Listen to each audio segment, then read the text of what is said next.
والادوات اللي هنحتاجها الخيط. اللون الاسود اللي هو اساس الشنطة هعمله بخيط مكرمية اهو، ده خيط مكرمية مصري. واللون الابيض واللون اللي هو التركواز هحط خيط اللي هو السلسلة، لاني لقيت الالوان اللي انا عايزاها في السلسلة. عموما احنا هنحتاج كمية صغيرة، فمش يعني مش مهم نوع الخيط قوي، مادام راكبين على بعض في الشغل خلاص. وابرة رقم 5 اهي، والماركر ده عشان نعلم الغرز.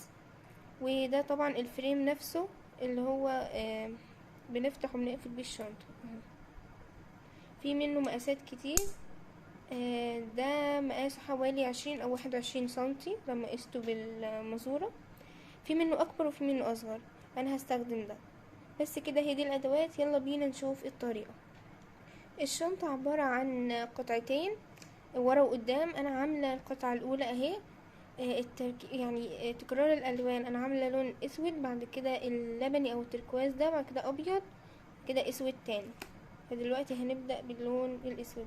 طبعا انت بتعمليها بالالوان اللي انت عايزاها. يلا بينا كده نبدا. اول حاجه هعمل عقده بدايه. بجيب كده طرف الخيط على ايدي الشمال والخيط نفسه على ايدي اليمين، بلف على اول صباعين اللي هما دول، وبعمل اكس كده اهي، وباجي كده بالابره وبسحب الخيط اللي من ورا كده، بخرج صباعي بالشكل ده. هرتفع 3 سلاسل، 1 2 3، وهحسبهم عمود. كده معانا اول عمود اهو عملناه. وبعد كده هنعمل هنلف لفة على الابرة وندخل جوه الدايرة دي، ويكون الفتلتين على الابرة، وبسحب الخيط بالشكل ده. كده معايا 3 حلقات على الابرة. باخد لفة وبخرج من اول لفتين، ولفة وبخرج من اللفتين اللي بعدهم. ده كده اسمه عمود بلفة، غرزة عمود بلفة. كده معانا 2 عمود. باخد لفة وبدخل في الدايرة وبخرج كده بالخيط.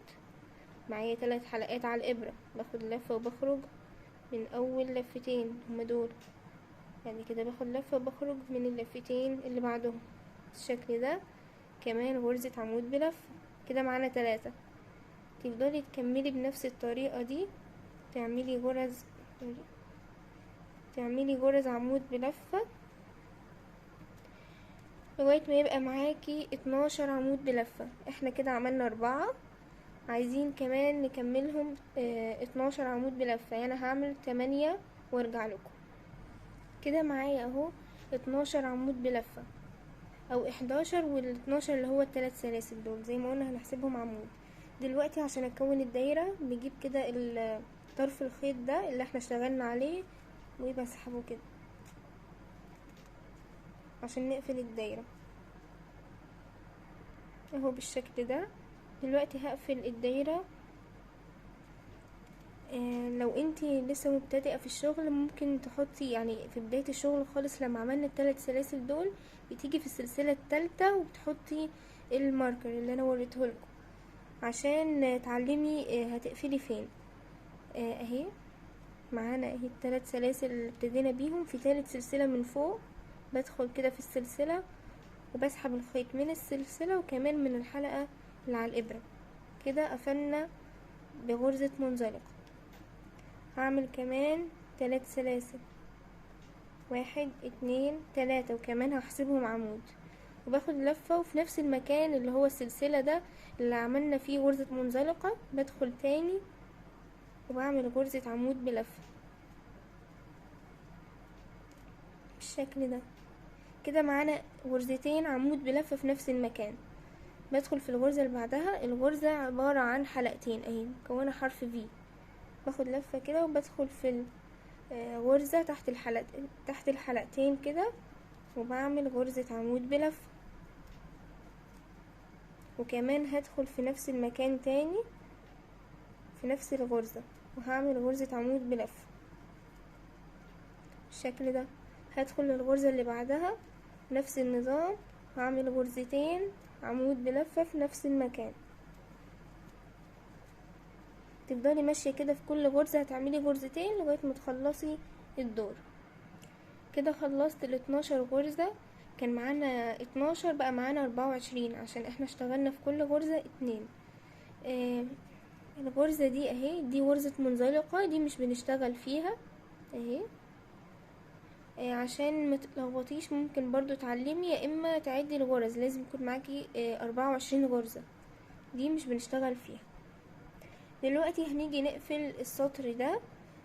بس انا مش هقفل باللون الاسود اللي انا شغالة بيه، هقفل باللون ده اللي هو اللون اللي بعده، عشان هنا في اللي انا عاملاها اهي الاول اسود لبني او التركواز، بعد كده ابيض، بعد كده اسود. فهحط اللون ده. باجي كده في تالت سلسلة من فوق اهو، زي ما قفلنا السطر اللي قبله، هدخل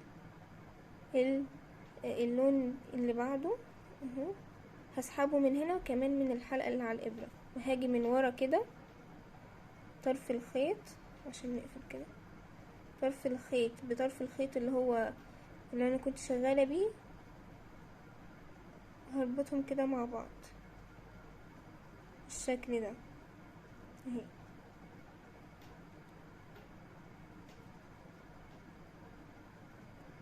بعدها هعمل 3 سلاسل، 1 2 3، دول هحسبهم عمود، وهدخل كده في نفس السلسلة وهعمل كمان عمود. كده معانا عمودين، هدخل في الغرزة اللي بعدها وهعمل كمان عمودين في نفس الغرزة. معلش انا كنت عايزة اخد معايا الخيط ده في التنظيف، هو ده عشان ننضف معانا اول باول. وهسيب ده مش هقصه اللي هو الاسود ده، عشان بعدين لما نيجي نشتغل الاسود تاني ناخده على طول، ما نوصلش خيط كتير. فهدخل كده في الحلقة وهخلي الخيط ده فوق الابرة، هعمل غرزة عمود في الغرزة اللي بعدها نفس النظام كده، وهعمل غرزتين عمود في نفس المكان. دلوقتي العين بيكون ليها كده ايه، الرسمة بتاعتها بترفع كده من الجناب، فاحنا عايزين نعمل الرسمة دي. فاحنا كده عملنا 2 عمود هنا و2 عمود هنا. دلوقتي هعمل سلسلتين، 1 2 بالشكل ده، وهاخد لفة وهدخل على طول في الغرزة اللي بعدها، مش هسيب غرز خالص.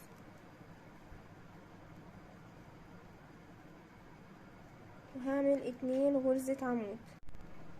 معلش هظبط بس الإضاءة، وهدخل كمان في الغرزة اللي بعدها، وهعمل كمان غرزتين عمود بلفة في نفس المكان.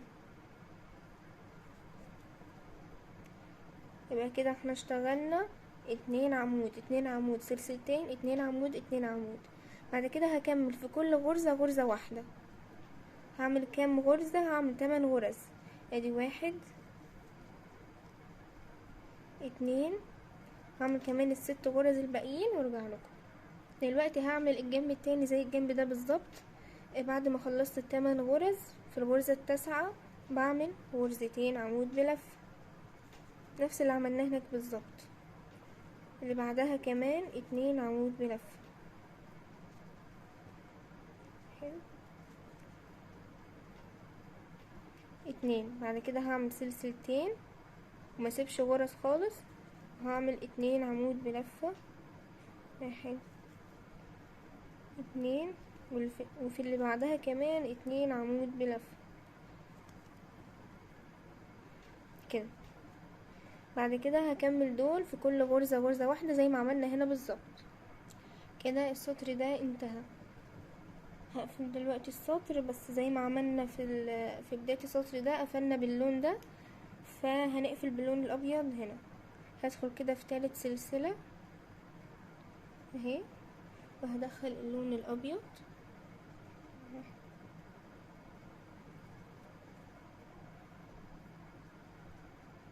هسحبه من السلسلة ومن الحلقة زي ما عملنا هناك بالظبط، هنثبتهم من ورا كده. خلاص مش هنحتاج اللون اللبني ده تاني، هقصه قصيته كده وهرتفع 3 سلاسل. طبعا هنحسبهم عمود. مش هدخل تاني هنا وهعمل عمود تاني، لا خلاص كده عمود واحد. هاخد لفة وهدخل في الغرزة اللي بعدها تحت الحلقتين، هاخد معايا الفتلتين دول عشان انضفهم بالشكل ده. هعمل غرزة عمود بلفة واحدة بس. كده عملنا واحدة، وادي كمان واحدة في الغرزة اللي بعدها.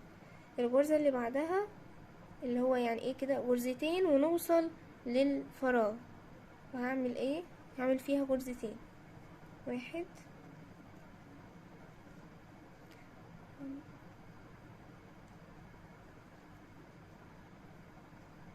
اتنين، وفي اللي بعدها كمان غرزتين، واحد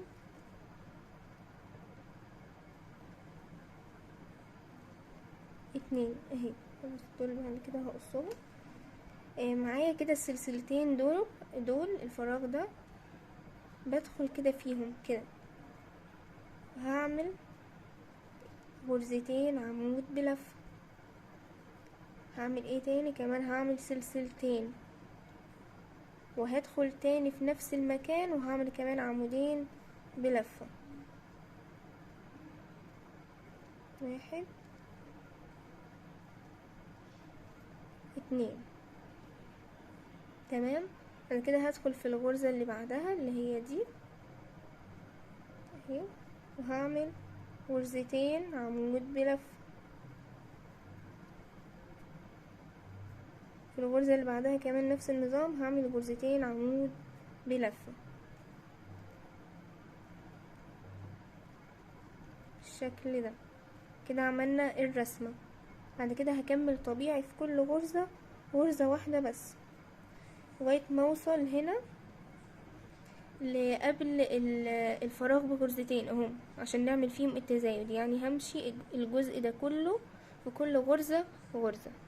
وصلت هنا غرزتين قبل الفراغ، هعمل فيهم نفس اللي عملته هنا. هعمل غرزتين عمود في كل واحدة فيهم، دي واحد اتنين، دي واحد اتنين. وهاجي في الفراغ هعمل غرزتين عمود سلسلتين وغرزتين عمود في نفس الفراغ، وبعدها الغرزتين دول هعمل في كل واحدة فيهم غرزتين، يعني نفس اللي عملناه هنا بالظبط. وهكمل الجزء ده لغاية اخر غرزة، هعمل في كل غرزة غرزة. انا بس مش عايزة اطول عليكم الفيديو، احنا لسه عاملينها هنا هنعملها هنا تاني. كده خلصنا اللون الابيض وهو شكل العين بدأ يتكون اهي.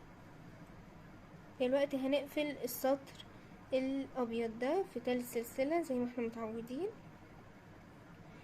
واحنا معانا الخيط المكرمية او الاسود يعني معانا اصلا من الاول. هسحبه من هنا وكمان من الحلقة اللي على الابرة بالشكل ده. هقص الخيط الابيض خلاص مش عايزاه، هربطه مع الخيط الاسود من ورا برضه عشان يبقى كل شغلنا ثابت كده بالشكل ده. هعمل 3 سلاسل وهنحسبهم عمود اهو. هاخد معايا الخيط الابيض في التنظيف وهدخل في الغرزة اللي بعدها على طول اهي تحت الحلقتين وهعمل غرزة عمود. الغرزة اللي بعدها كمان نفس النظام، غرزة عمود واحدة بس. الغرزة اللي بعدها كمان غرزة عمود واحدة بس.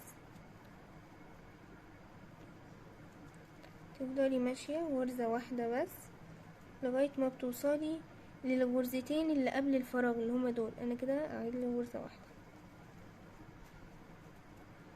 بالشكل ده اهي. معايا كده غرزتين قبل السلسلتين دول، فهعمل فيهم التزايد بتاعنا ان احنا بنعمل غرزتين في نفس المكان.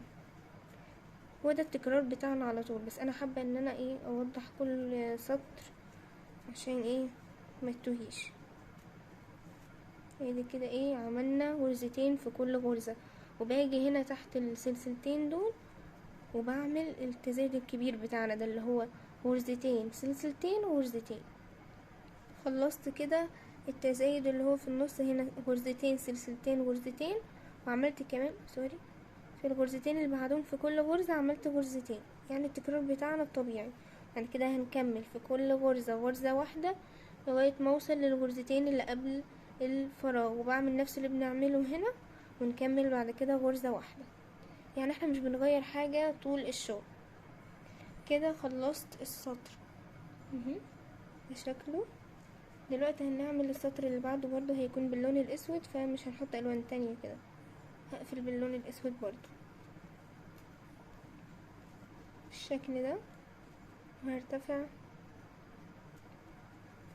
3 سلاسل، وطبعا دول بنحسبهم عمود. السطر ده هو اللي هيكون فيه اختلاف شوية عن الاسطر اللي فاتت، فركزوا معايا كده. اول جزء ده مفيهوش اي اختلاف، بنمشي في كل غرزة غرزة واحدة. الاختلاف هنا ان انا بدل ما كنت بوصل لغاية اخر غرزتين قبل الفراغ، لا انا عملتهم كمان في كل واحدة فيهم غرزة واحدة. ده الاختلاف. وباجي هنا في الفراغ ده بعمل غرزتين عمود زي ما احنا متعودين، بس الفرق كمان ان انا هنا مش هعمل سلسلتين، لا هعمل كمان غرزتين عمود تانيين. يعني كده هيبقى معانا 4 عواميد في نفس المكان. بعد كده هكمل في الغرزة اللي بعدها دي غرزة واحدة زي ما عملنا الغرزتين اللي قبل ما نعمل ال4 اللي هنا دول. يعني همشي كده في كل غرزة غرزة واحدة لغاية ما اوصل للفراغ التاني اللي هنا ده، وهعمل فيه 4 عواميد، واكمل كمان في كل غرزة غرزة. انا كده خلصت السطر ده.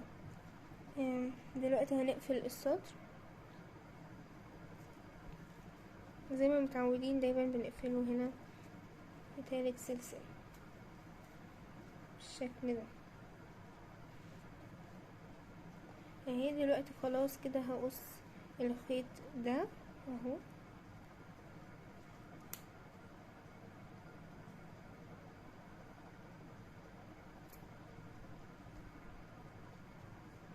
هسحبه بالشكل ده كده اهو، وهدخل هنا في الغرزة دي تاني، وهسحب كده الخيط لورا اهو، ومن ورا هنا هدخل تحت الغرز دي كده بالإبرة، وهسحب الخيط عشان انضفه.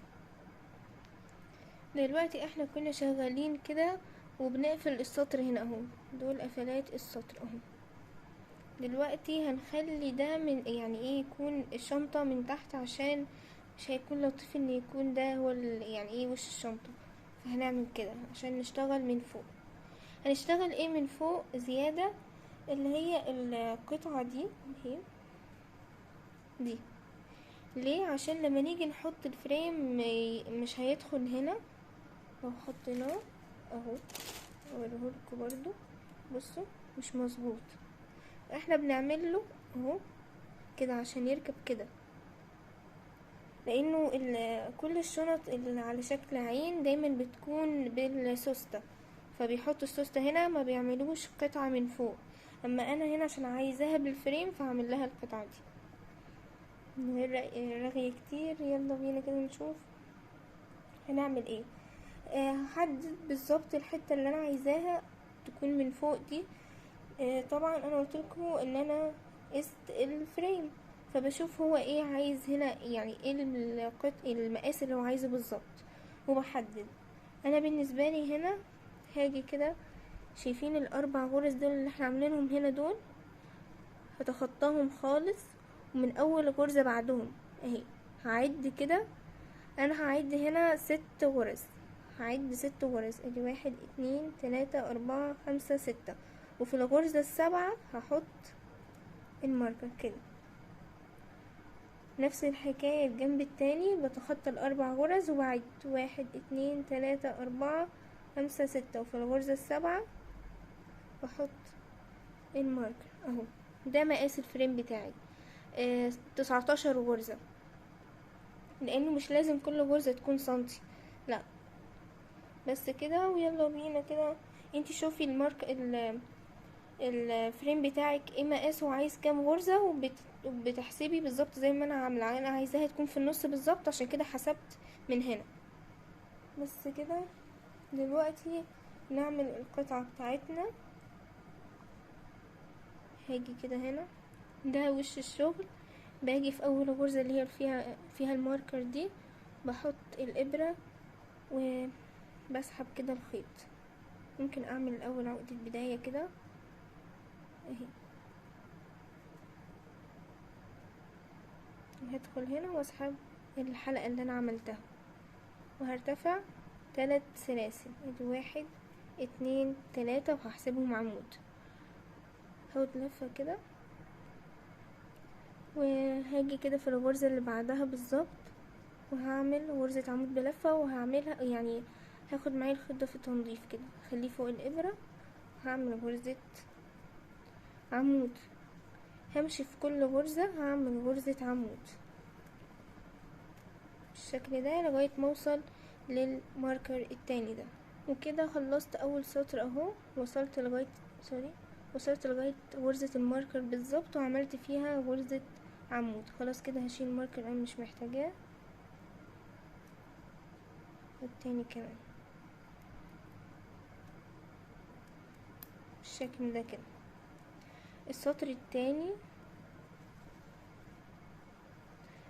هلف كده الشغل بالشكل ده، وهشتغل كده من ورا.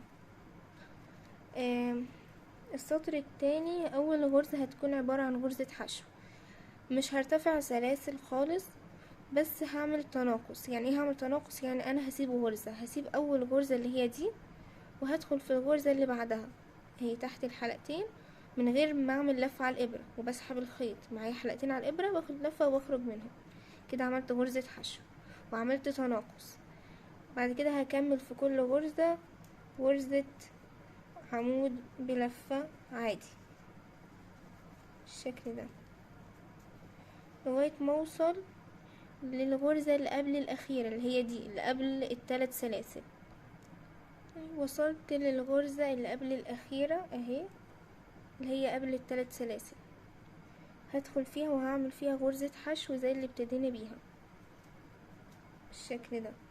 احنا هنا عملنا تناقص في بداية السطر، بان احنا سيبنا اول غرزة وعملنا حشو في اللي بعدها. هنا التناقص هيكون ان احنا هنسيب ال3 سلاسل، مش هنشتغل فيهم. وبس كده. ده الخيط اللي انا نضفته. هقص الزيادة ده، هقصه بالمقص، وممكن بالولاعة بالشكل ده. وده شكلها من قدام اهي كده. خلاص هقص الخيط واعمل كده سلسلة تثبيت، وهقص الخيط.